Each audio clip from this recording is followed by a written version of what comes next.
Tense বসিয়ে দিব। তাহলে আমাদের আনসারটা কিরকম হবে? We shall go to market tomorrow. তারপরে দেখো সিন্স বা ফর এর পর সময় উল্লেখ থাকলে, যেমন 2 ঘন্টা, 3 ঘন্টা, বা হচ্ছে 2 বছর, 4 বছর, এরকম যদি সময় উল্লেখ থাকে, সেই ক্ষেত্রে আমরা present perfect continuous tense use করব। সেক্ষেত্রে আমরা কোন টেন্স ইউজ করব? Present perfect continuous tense.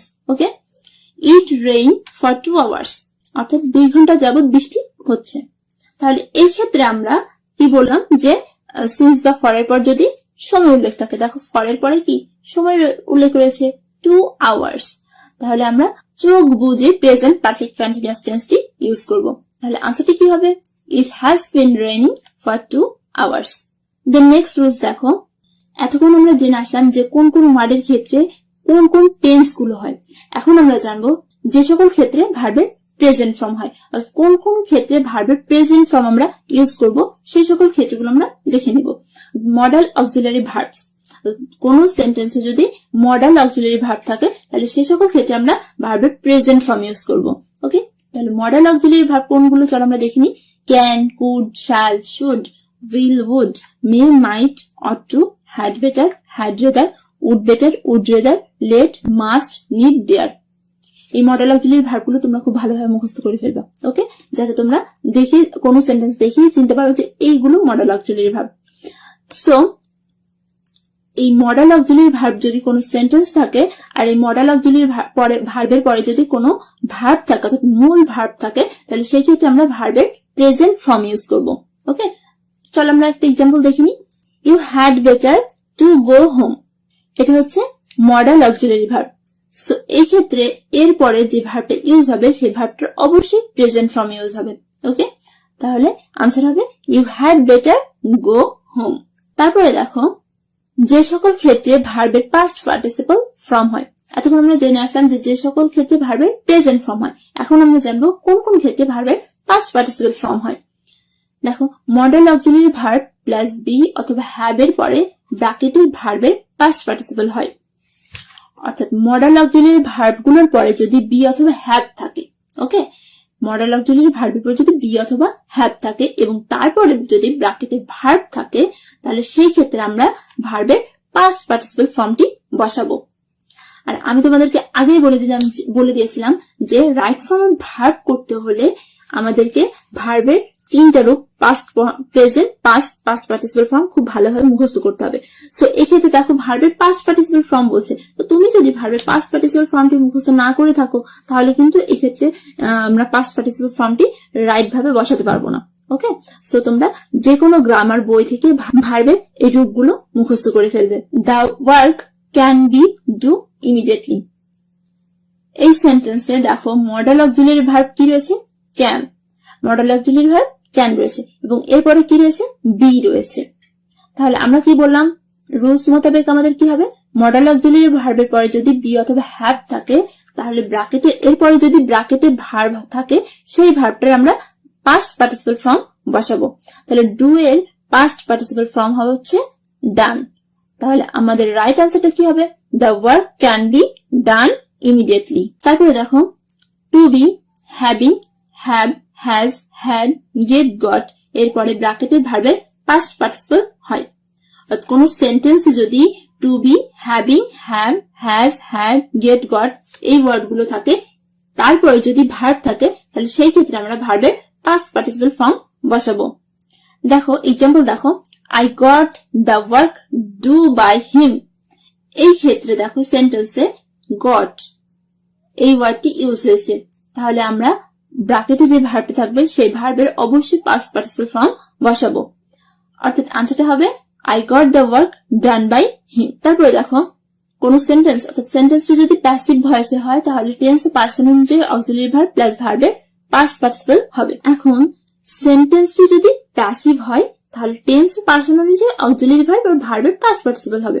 এখন সেন্টেন্সটা যে প্যাসিভে রয়েছে তা আমরা বুঝবো কিভাবে, তাই না?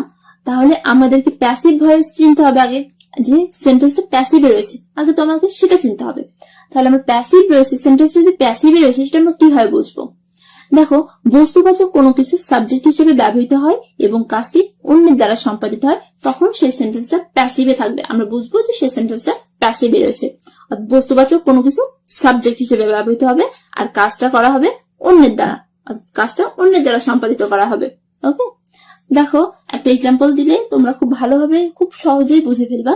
দ্য বুক ওয়াজ স্টিল, অর্থাৎ এখানে দ্য বুক হচ্ছে বস্তুবাচক, সাবজেক্ট বস্তুবাচক, এবং কাজটি করেছে কি? কাজটি করেছে চোর, অর্থাৎ অন্যের দ্বারা সম্পাদিত হয়েছে। তাহলে এই ক্ষেত্রে আমরা বুঝতেই পারছি যে এই সেন্টেন্সটা প্যাসিভ ভয়েসে রয়েছে। তাহলে সেন্টেন্সটা যদি প্যাসিভ ভয়েসের হয় তাহলে টেন্স পার্সন অনুযায়ী আমরা কি করবো? অক্সিলিয়ারি ভার্ব প্লাস ভার্বের পাস্ট পার্টিসিপল বসাবো। এক্ষেত্রে দেখো অক্সিলিয়ারি ভার্ব অলরেডি দেওয়া আছে, এই জন্য আমরা কি করবো? তারপরে ভার্বের পাস্ট পার্টিসিপল ফর্ম বসাবো। ওকে, তাহলে হবে দ্য বুক ওয়াজ স্টোলেন। তাহলে আমরা কি জানলাম? যে সকল ক্ষেত্রে ভার্বের পাস্ট পার্টিসিপল ফর্ম হয়, অর্থাৎ কোন কোন ক্ষেত্রে ভার্বের পাস্ট পার্টিসিপল ফর্ম হয়। যেমন মডাল অক্সিলিয়ারি ভার্বের পরে যদি বি অথবা হ্যাভ থাকে, তারপরে যদি ভার্ব থাকে, সেই ক্ষেত্রে আমরা কি করবো? সেই ক্ষেত্রে আমরা পাস্ট পার্টিসিপল ফর্ম বসাবো। তারপরে to be, having, have, has, had, get, got, এগুলোর পর আমরা ভার্বের পাস্ট পার্টিসিপল ফর্ম বসাবো। আবার সেন্টেন্সটা যদি প্যাসিভ ভয়েসের হয়, সেই ক্ষেত্রে আমরা অক্সিলিয়ারি ভার্ব প্লাস মূল ভার্বের পাস্ট পার্টিসিপল ফর্ম বসাবো। অর্থাৎ এই সকল ক্ষেত্রে আমরা ভার্বের পাস্ট পার্টিসিপল ফর্ম বসাবো।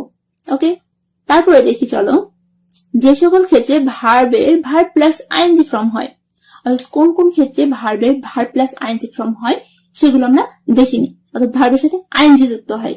With a view to, look forward to, be use to, get use to, accustom to, addicted to, mind, would you mind, can not help, could not help এবং সকল প্রিপোজিশনের পর এই সকল ক্ষেত্রে আমরা ভার্বের সাথে আইএনজি বসাবো।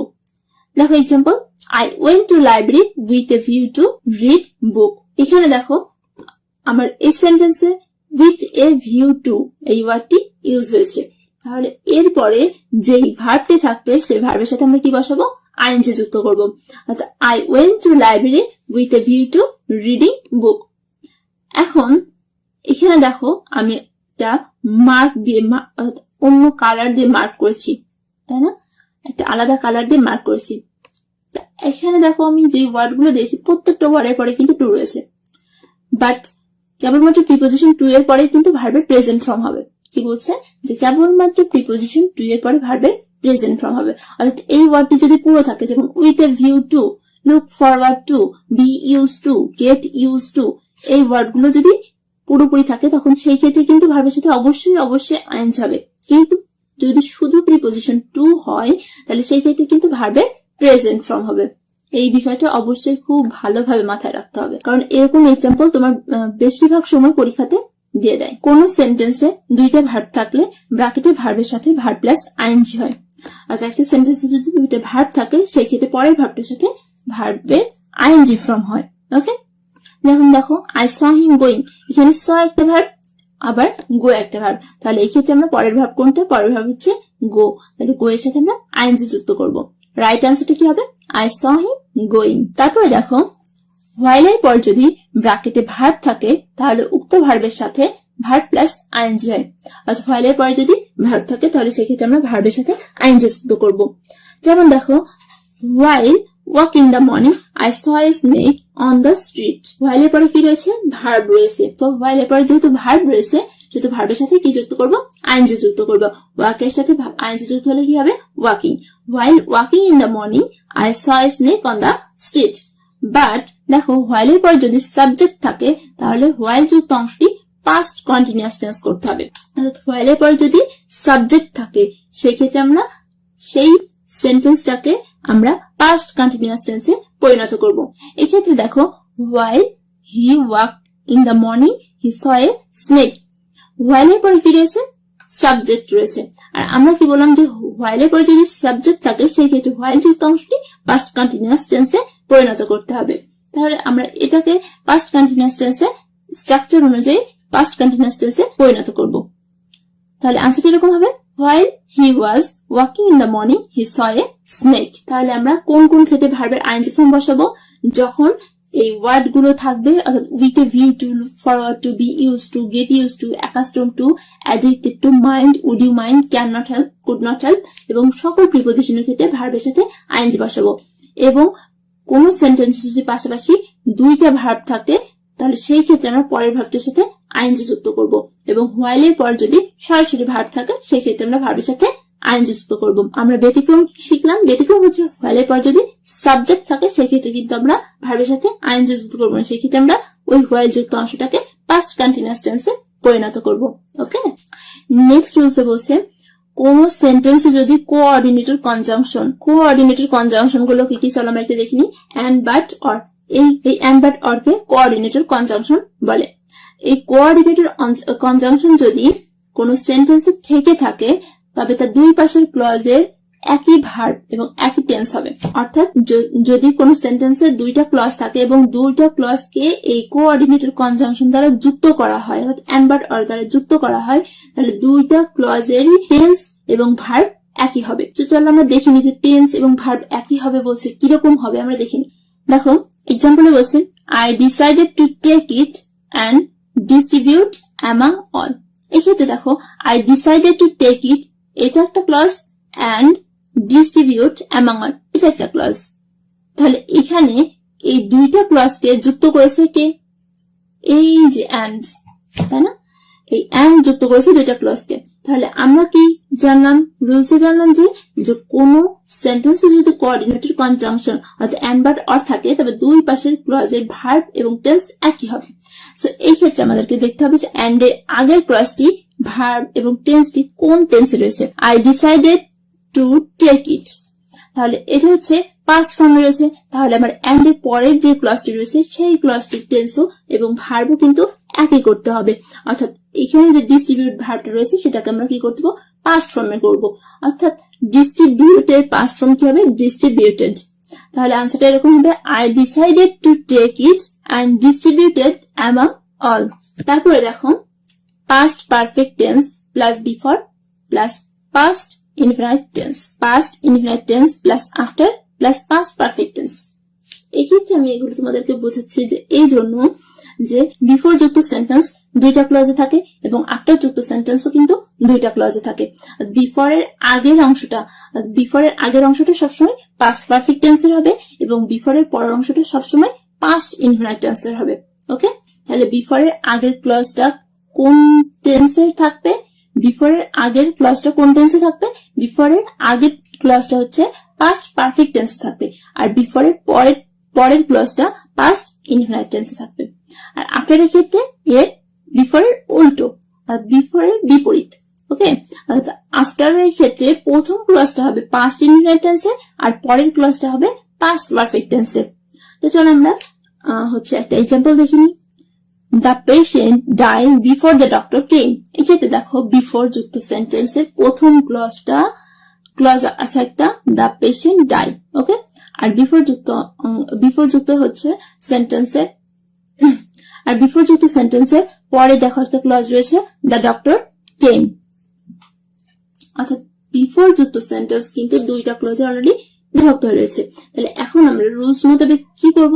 রুলসে কি ছিল যে বিফোর যুক্ত সেন্টেন্সের প্রথম ক্লজ হচ্ছে থাকে পাস্ট পারফেক্ট টেন্সে আর পরের ক্লজটা থাকে পাস্ট ইনডিফিনিট টেন্সে।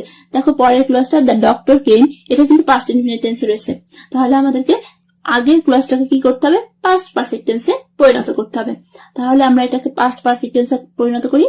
The patient had died before the doctor came. Okay, so কোন কোন ক্ষেত্রে আমরা টেন্সের পরিবর্তন করব সেই ওয়ার্ডগুলো আমি একটা ছকে বুঝাই দিছি।